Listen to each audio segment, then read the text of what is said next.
नमस्कार दोस्तों, स्वागत है आपका आपके अपने ही यूट्यूब चैनल लक्ष्य क्लासेस पर। रोज़ की तरह आज भी हम सामान्य हिंदी के कुछ महत्वपूर्ण प्रश्नों पर चर्चा करेंगे। आप सभी लोग जल्दी से जल्दी जुड़ जाइए और सेशन को शेयर कर दीजिए। जल्दी से जल्दी सभी लोग जुड़ जाइए और सेशन को शेयर कर दीजिए अपने सभी दोस्तों में, ताकि सभी लोग जल्दी से आ जाएं।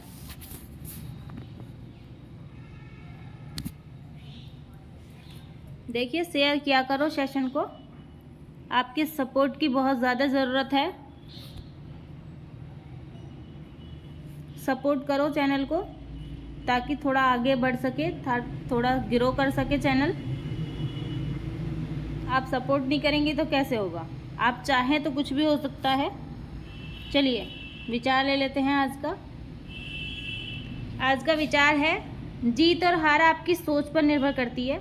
मान लो तो हार होगी और ठान लो तो जीत होगी। ये हमारी सोच होती है, मन की भावना से ही हम जीत जाते हैं। और मन की भावना है, कहते हैं ना, मन के हारे हार है और मन के जीते जीत। मतलब यदि हम खुद में मान लें कि हम हार जाएंगे या हम इस काम को कर नहीं सकते, तो निश्चित ही हम उस काम को कर नहीं सकते, हारने से पहले ही हार जाएंगे। लेकिन यदि हमने मन में ठान रखा है कि हम हार ही नहीं सकते, तो आपकी जीत निश्चित ही है कि आपकी जीत होगी। यदि आप ये ठान लो मन में कि हम हार ही नहीं सकते, तो आपकी जीत निश्चित है। ठीक है, तो ये ठान के रखो कि हम हार ही नहीं सकते।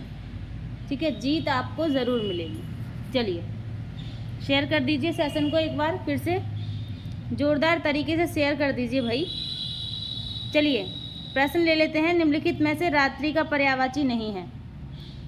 रात्रि का पर्यायवाची क्या नहीं है, ये हमें बताना है। रजनी, विभावरी, समीर या निशी।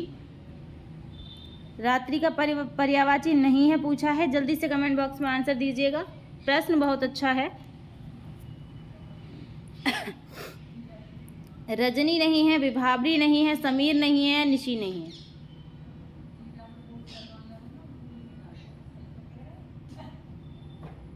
चलिए आंसर ले लेते हैं, क्या होगा। रजनी भी रात का होता है, विभावरी भी रात को बोलते हैं, निशी या निशा भी रात को बोलते हैं। समीर जो है ये रात का पर्यायवाची नहीं है भाई। ये किसका पर्यायवाची है? समीर वायु का पर्यायवाची है। ठीक है, वायु का पर्यायवाची है समीर। सी ऑप्शन हमारा बिल्कुल सही होगा। चलते हैं अगले प्रश्न पर। प्रश्न है हमारा, मूक का विलोम क्या है? मूक का विलोम बताना है हमें। क्या है? अल्पभाषी है, वाचाल है, मृदुभाषी है या कुटुभाषी है? अच्छा प्रश्न है ये भी। जल्दी से कमेंट बॉक्स में आंसर दीजिए।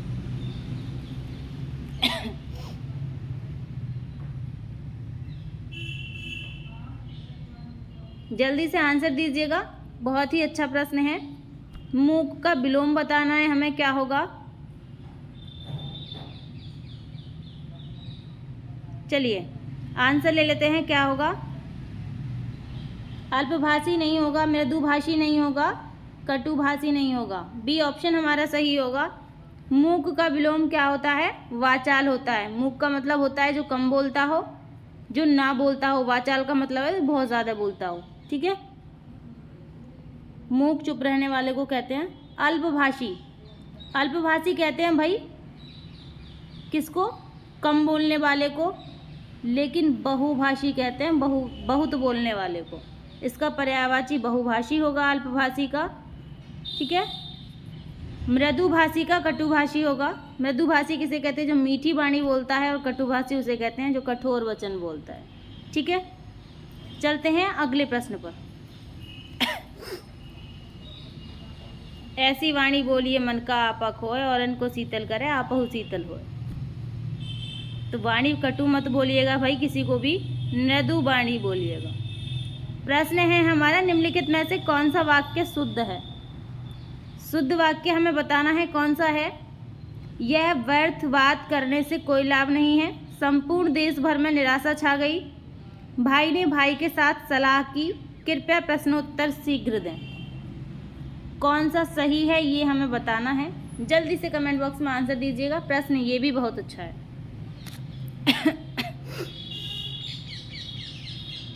चलिए आंसर ले लेते हैं, अब क्या होगा। अच्छा प्रश्न है।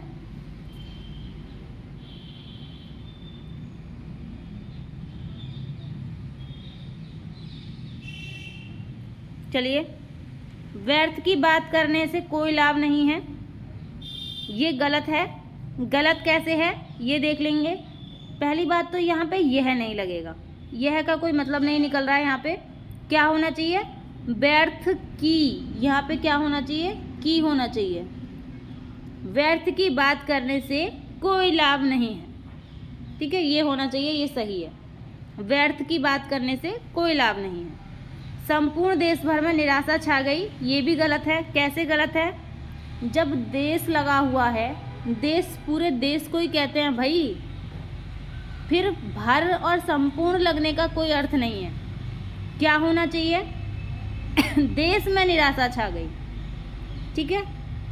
भाई ने भाई के साथ सलाह की, ये भी गलत है। कैसे होना चाहिए था, भाई ने भाई से सलाह की, ठीक है, भाई ने भाई से सलाह की, के साथ सलाह नहीं की। डी ऑप्शन हमारा बिल्कुल सही है। कृपया प्रश्नोत्तर शीघ्र दें, ठीक है। चलते हैं अगले प्रश्न पर। प्रश्न है हमारा, विदेही वनवास किसकी रचना है। जल्दी से कमेंट बॉक्स में आंसर दीजिएगा, किसकी रचना है विदेही वनवास। अयोध्या सिंह उपाध्याय हरियोद्ध, रामधारी सिंह दिनकर, मैथिली शरण गुप्त या सिरधर पाठक। जल्दी से कमेंट बॉक्स में आंसर दीजिएगा। प्रश्न ये भी बहुत अच्छा है, विदेही वनवास बहुत महत्वपूर्ण रचना है भाई, बहुत महत्वपूर्ण रचना है ये। अब जल्दी से कमेंट बॉक्स में आंसर दीजिए, महत्वपूर्ण रचना है किसकी। चलिए आंसर ले लेते हैं एक बार। पाठक की नहीं है, मैथिली शरण गुप्त की नहीं है, दिनकर की भी नहीं है, अयोध्या सिंह उपाध्याय हरियोद्ध की ये रचना है विदेही वनवास, ठीक है। चलते हैं अगले प्रश्न पर। प्रश्न है हमारा, निम्नलिखित में से पुल्लिंग शब्द कौन सा है। पुल्लिंग शब्द हमें बताना है कौन सा है। नदी है, पानी है, इलायची है, प्यास है। जल्दी से कमेंट बॉक्स में आंसर दीजिएगा, कौन सा पुल्लिंग शब्द है। एक क्रिया लीजिए फटाफट और उस क्रिया में इनका प्रयोग करके देख लीजिए, आपको पता चल जाएगा कि कौन सा स्त्रीलिंग है और कौन सा पुल्लिंग है। चलिए, खुद से नहीं करोगे तो सीख नहीं पाओगे भाई, खुद से किया करो तो सीख पाओगे।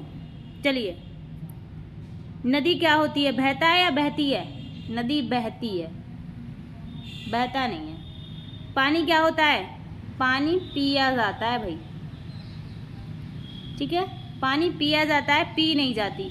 यही चोर पकड़ा गया हमारा, यही पुल्लिंग शब्द है। पानी पिया जाता है, पी नहीं जाती।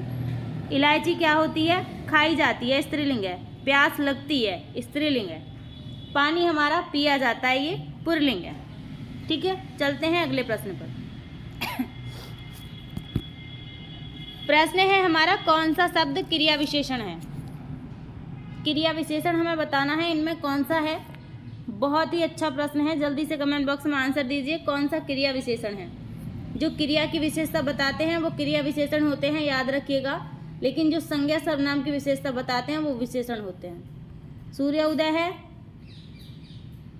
नीता नहीं है भाई, ये इसे थोड़ा सा ठीक कर लेना, नीला है, नीला। सूर्य उदय है, नीला है, विगत है या धीरे धीरे, कौन सा क्रिया विशेषण है ये बताना है।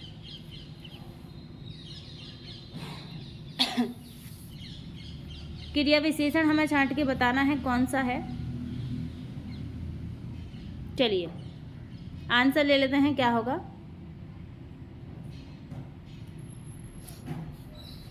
जब हमें क्रिया विशेषण छांटना है तो क्यों ना एक क्रिया के साथ प्रयोग करके देख लें, तो हमें पता चल जाएगा क्रिया विशेषण है। सूर्य उदय, सूर्य उदय के सम है, ये क्या है हमारा, क्रिया विशेषण नहीं है। नीला घोड़ा, घोड़े से पहले लगा हुआ है तो क्या है, संज्ञा सर्वनाम की विशेषता बता रहा है, तो क्या है ये विशेषण है, क्रिया विशेषण नहीं है, ठीक है। विगत वर्षों, वर्षों की विशेषता है कि वो बीते हुए वर्ष हैं, ठीक है, विशेषण है, क्रिया विशेषण नहीं है। डी ऑप्शन हमारा सही है, वह धीरे धीरे चलता है। चलता है, धीरे धीरे चलता है। चलने की विशेषता है कि वो धीरे धीरे चल रहा है। ठीक है, ये चलना क्रिया है हमारी और क्रिया की विशेषता है कि वो धीरे धीरे हो रही है। ठीक है, क्रिया विशेषण है डी ऑप्शन। चलिए चलते हैं अगले प्रश्न पर।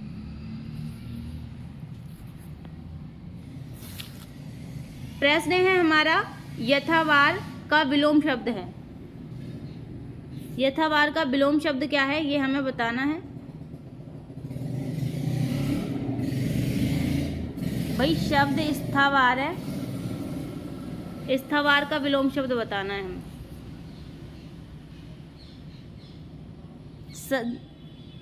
सचल है, चंचल है, आगमन है या जंगम है, क्या होता है? जल्दी से कमेंट बॉक्स में आंसर दीजिएगा। स्थावर का विलोम शब्द। चलिए, सचल नहीं होगा, चंचल नहीं होगा, आगमन नहीं होगा, जंगम होगा। स्थावर का विलोम क्या होता है? जंगम होता है। बहुत अच्छा प्रश्न है, कई बार एग्जाम में आया है। ज़्यादातर हम चंचल लगा देते हैं, स्थावर का चंचल नहीं होता है भाई, जंगम होता है। प्रश्न है हमारा जो नेत्रों से दिखाई न दे उसके लिए एक शब्द। भाई जी नहीं है यहाँ पे, जो है। जो नेत्रों से दिखाई न दे उसके लिए एक शब्द बताना है हमें, क्या होगा? अचूक, अछूता, अज्ञात या अगोचर। जो नेत्रों से दिखाई न दे उसे क्या कहते हैं?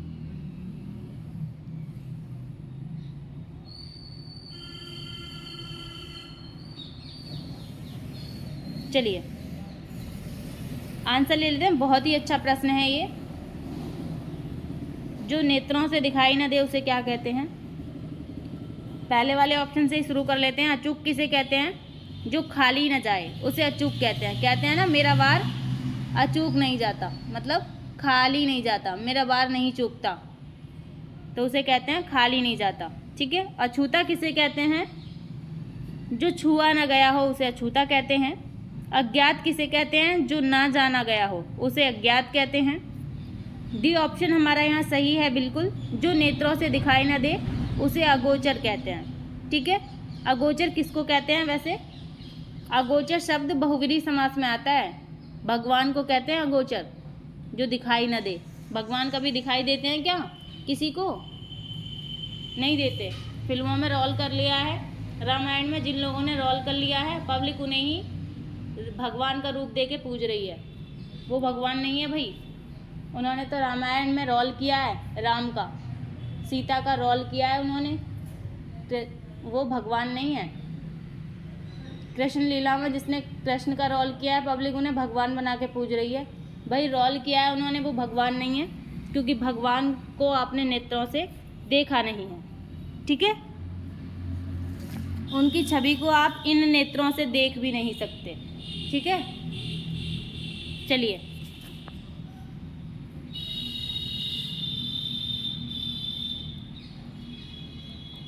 प्रश्न है हमारा उत्पत्ति के आधार पर अथवा मौलिक सर्वनाम कितने प्रकार के होते हैं? बताना है हमें। उत्पत्ति के आधार पर अथवा मौलिक सर्वनाम कितने प्रकार के होते हैं ये बताना है। जल्दी से कमेंट बॉक्स में आंसर दीजिए। प्रश्न बहुत अच्छा है ये और एग्जाम में कई बार पूछा भी गया है।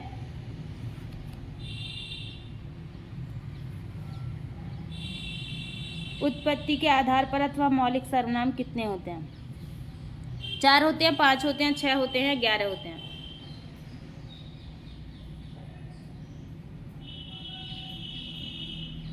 चलिए आंसर ले लेते हैं। क्या होगा इसका आंसर? भाई 4 नहीं होगा, 5 नहीं होगा, 6 नहीं होगा। कुछ लोग इसका आंसर 6 लगा रहे होंगे। 6 नहीं होगा भाई।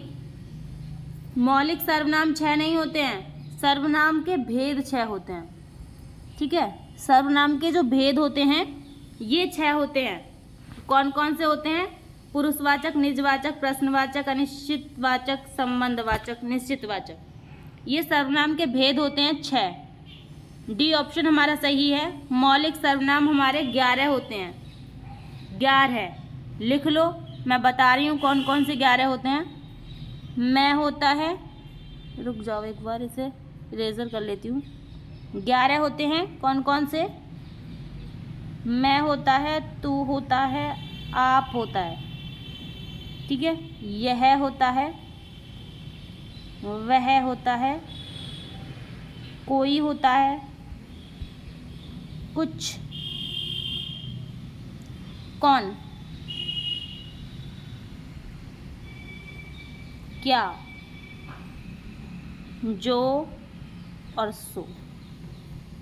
ठीक है, कितने हो गए? ये 11 हैं पूरे। मैं, तू, आप, यह, वह, कोई, कुछ, कौन, क्या, जो, सो। ठीक है, ये 11 मौलिक सर्वनाम होते हैं। कई बार एग्जाम में प्रश्न पूछा गया है, 6 मत लगा के आना यदि मौलिक पूछे तो। चलिए, यदि सर्वनाम के भेद पूछे तब 6 लगा के आने हैं।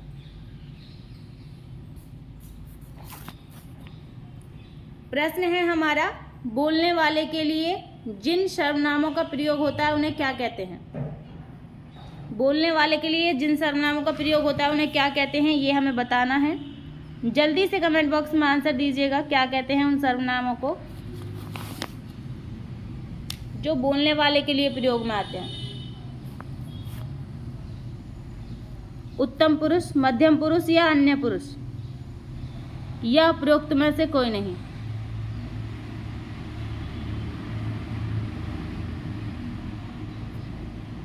चलिए आंसर ले लेते हैं, क्या होगा? उपयुक्त में से कोई नहीं, ये तो कट ही जाना है भाई। अन्य पुरुष किसे कहते हैं? सबसे पहले प्रथम पुरुष से बात कर लेते हैं। वक्ता, ये होता है हमारा वक्ता। बोलने वाले के लिए जो प्रयोग होता है ये ए ही ऑप्शन हमारा सही होता है, उत्तम पुरुष। उत्तम पुरुष को हम वक्ता कहते हैं, जिसमें मैं और हम ये शब्द आते हैं, मैं, हम, मुझे। एक होता है मध्यम पुरुष। मध्यम पुरुष कहते हैं श्रोता को, जिनमें आते हैं तू, तुम लोग या आप। एक होता है अन्य पुरुष। अन्य पुरुष कहते हैं जिसके संबंध में बात की जाए, जैसे यह वह। ठीक है, आशा करती हूँ आपको समझ में आ गया होगा। उत्तम पुरुष वक्ता के रूप में आता है। श्रोता मध्यम पुरुष होता है, जिसके बारे में बात हो रही है वो मध्यम पुरुष होता है। चलिए चलते हैं अगले प्रश्न पर। प्रश्न है, कौन सा शब्द विशेषण है? विशेषण बताना है भाई, कौन सा शब्द है? गुस्सा है, खर्च है, काला है या चुपचाप है? कौन सा शब्द विशेषण है? यहाँ क्रिया विशेषण नहीं पूछा है, ओनली विशेषण पूछा है। जल्दी से कमेंट बॉक्स में आंसर दीजिएगा।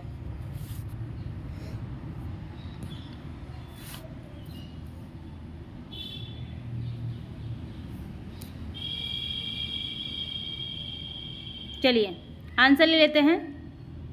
गुस्सा नहीं होगा भाई, ये क्रिया विशेषण है। खर्च भी नहीं होगा, चुपचाप भी नहीं होगा।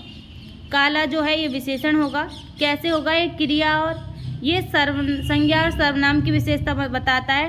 वह कुत्ता काला है, वह घोड़ा काला है, घोड़ा काला है, काला घोड़ा। ठीक है, तो क्या होता है? काला संज्ञा और सर्वनाम की विशेषता बता रहा है। घोड़ा कैसा है? काला है। ठीक है, चलते हैं अगले प्रश्न पर। प्रश्न है हमारा, निम्नलिखित में से विशेषण शब्द का चयन कीजिए। विशेषण बताना है हमें, कौन सा है इसमें? मर्द है, प्रमाण है, पिता है या पैतृक है? कौन सा विशेषण है? जल्दी से कमेंट बॉक्स में आंसर दीजिएगा। बहुत ही अच्छा प्रश्न है भाई। सेशन को शेयर कर दीजिए और लाइक कर दीजिए।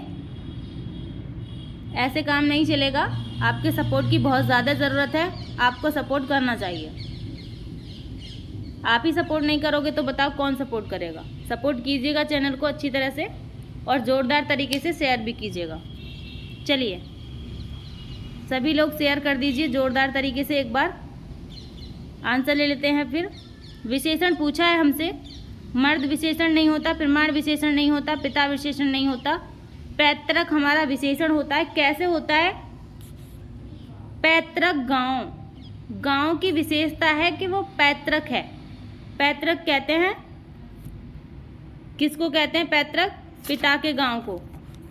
ठीक है, गांव की विशेषता है कि वो पैतृक गांव है हमारा, हमारे पिता का गांव है। ठीक है, पैतृक। चलिए चलते हैं अगले प्रश्न पर। ये विशेषण था। प्रश्न है हमारा, निम्नलिखित में से कौन तालव्य ध्वनि है? जल्दी से कमेंट बॉक्स में आंसर दीजिएगा। बहुत ही आसान प्रश्न है। च, प, ल या है। तालव्य ध्वनि कौन सी है ये बताना है। आसान प्रश्न है, जल्दी से आंसर दीजिएगा।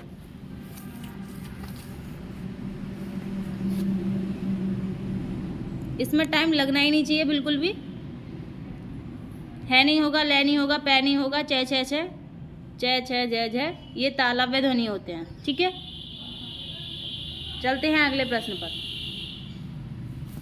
प्रश्न है हमारा, इनमें से एक वर्तनी अशुद्ध है। अशुद्ध बतानी है हमें, कौन सी अशुद्ध है। बाकी शुद्ध हैं भाई सब, हमें अशुद्ध बतानी है। जल्दी से कमेंट बॉक्स में आंसर दीजिए, अशुद्ध कौन सी है।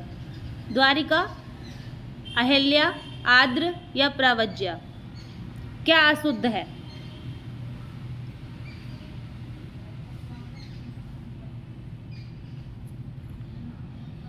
चलिए आंसर ले लेते हैं, क्या होगा इसका आंसर। अहिल्या सही है भाई, बिल्कुल अहिल्या सही है, आर्द्र सही है, प्रवज्या सही है। ये ऑप्शन हमारा गलत है। द्वारिका नहीं होता है भाई, हमेशा याद रखना है।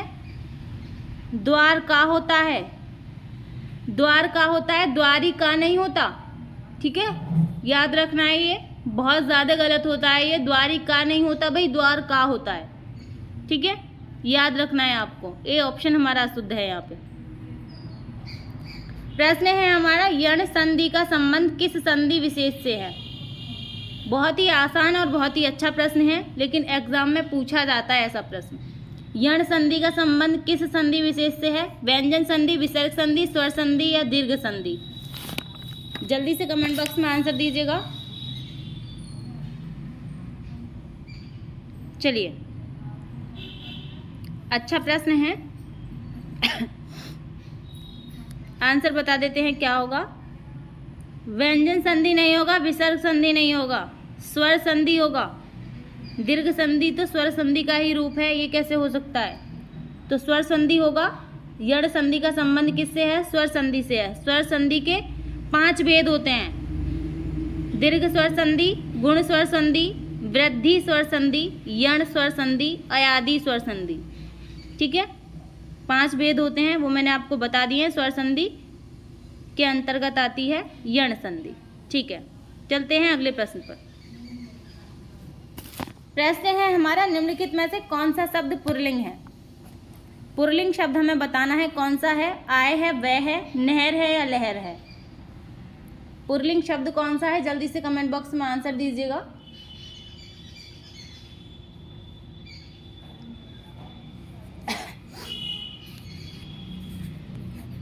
चलिए, पुल्लिंग शब्द बताना था भैया हमें, कौन सा पुल्लिंग है। मतलब बाकी 3 शब्द स्त्रीलिंग है, इसमें एक ही पुल्लिंग है। इतना तो प्रश्न ने ही बता दिया हमें। आपको हमेशा याद रखना है, आय स्त्रीलिंग होती है। आय होती है, होता नहीं है। ठीक है, मेरी महीने की आय इतनी है, आय होती है, मुझे महीने की इतनी आय होती है। आय हमारी होती है, होता नहीं है, स्त्रीलिंग में आती है। वह खर्चा, वह हमारा हमेशा पुल्लिंग में आता है। वह किया जाता है किसी भी वस्तु पे। ठीक है, वह किया जाता है, वह होता है, होती नहीं है। नहर स्त्रीलिंग है और लहर भी स्त्रीलिंग है। नहर बहती है, लहर भी आती है। ठीक है, चलिए चलते हैं अगले प्रश्न पर। प्रश्न है हमारा, मोहन ने पढ़ा है, यह वाक्य संदिग्ध भूतकाल में होता है। संदिग्ध भूतकाल में यह वाक्य कैसे होगा, ये आपको बताना है। मोहन ने पढ़ा है, जल्दी से कमेंट बॉक्स में आंसर दीजिए। मोहन ने पढ़ा है, यह वाक्य संदिग्ध भूतकाल में होगा तो कैसे होगा। मोहन ने पढ़ा होगा, मोहन पढ़ रहा था, मोहन ने पढ़ा था। बहुत ही अच्छा प्रश्न है और मैंने ऐसे प्रश्न बहुत सारे करवाए हैं। अब तो आपको बहुत ही अच्छे लगने चाहिए ये प्रश्न, और बहुत ही आसान, बहुत जल्दी से हो जाने चाहिए ये प्रश्न, देखते ही फटाफट।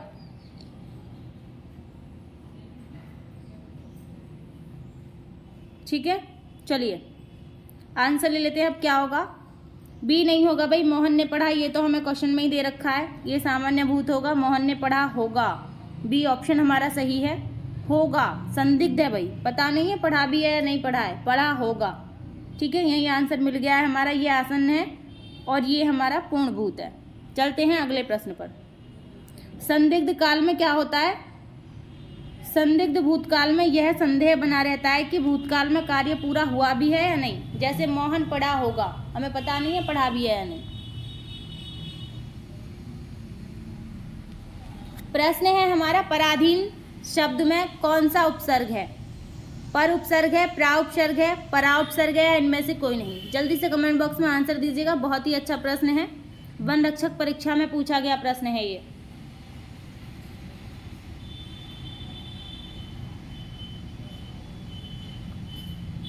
चलिए, बहुत अच्छा प्रश्न है, आसान भी है, इसमें कुछ है ही नहीं बताने के लिए। पराधीन शब्द में क्या होता है भाई? बहुत लोग परा में भी कंफ्यूज हो जाते हैं। परा नहीं होता है भाई, पर होता है। ये ऑप्शन हमारा सही है, पर उपसर्ग होता है इसमें। एक शब्द होता है पराधीन, पराधीन का अर्थ क्या होता है? कई बार ये भी पूछा जाता है, जो दूसरे के अधीन हो उसे पराधीन कहते हैं। लेकिन इसमें ही एक शब्द होता है परवश, वंश नहीं भाई, परवश होता है। परवश में जो दूसरे के वश में हो उसे परवश कहते हैं, जो दूसरे के अधीन हो उसे पराधीन कहते हैं। चलते हैं अगले प्रश्न पर। प्रश्न है हमारा, गौरी शंकर शब्द में समास है, कौन सा समास है? कर्मधारय समास है, द्वंद्व समास है, तत्पुरुष समास है, बहुव्रीहि समास है? जल्दी से कमेंट बॉक्स में आंसर दीजिएगा। ये भी बहुत अच्छा प्रश्न है और ये भी वन रक्षक परीक्षा में पूछा गया प्रश्न है भाई। गौरी शंकर शब्द में कौन सा समास है? जल्दी से कमेंट कीजिएगा। वो तो मुझे पता है कि आप पहले ही देख चुके हो आंसर, लेकिन फिर भी जल्दी से आंसर बताइएगा। चलिए, कर्मधारय नहीं होगा, तत्पुरुष नहीं होगा, बहुव्रीहि नहीं होगा, द्वंद्व समास है। कैसे है द्वंद्व समास? जब जो स्त्री पुरुषों को जोड़ के समास पूछ रहा हो तो उसमें बहुव्रीहि समास नहीं होता, उसमें द्वंद्व समास होता है। गौरी और शंकर, ठीक है, लिंग के अकॉर्डिंग विपरीत हैं ये एक दूसरे के, और यदि इसका विग्रह करते हैं तो और आया है बीच में, ठीक है, गौरी और शंकर, तो इसमें क्या होगा?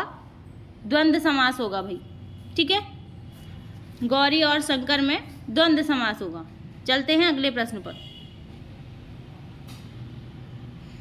प्रश्न है हमारा, नदागम शब्द में संधि विच्छेद कौन सा है? नद्यागम शब्द दिया हुआ है और पूछा है हमसे कौन सी संधि विच्छेद है, इसमें संधि विच्छेद करवाई है। आज के सेशन का लास्ट प्रश्न है, बहुत ही महत्वपूर्ण प्रश्न है ये, बहुत ज़्यादा लोगों का गलत होता है प्रश्न। जल्दी से कमेंट बॉक्स में आंसर दीजिएगा। नद्यागम शब्द में संधि विच्छेद पूछिए। कल के लिए ये होमवर्क है, इस शब्द को में ये बताना है संधि कौन सी है, ठीक है, कौन सी संधि है ये बताना है। आंसर ले लेते हैं, सी ऑप्शन हमारा सही होगा, नदी प्लस आगम, नद्यागम, ठीक है। आज के सेशन का लास्ट प्रश्न था। आशा करती हूँ सेशन आपको अच्छा लगा होगा। इतनी देर तक बने रहने के लिए धन्यवाद। लाइक शेयर एंड सब्सक्राइब करते रहिएगा भाई, आपकी सपोर्ट की ज़रूरत है, सपोर्ट कीजिएगा।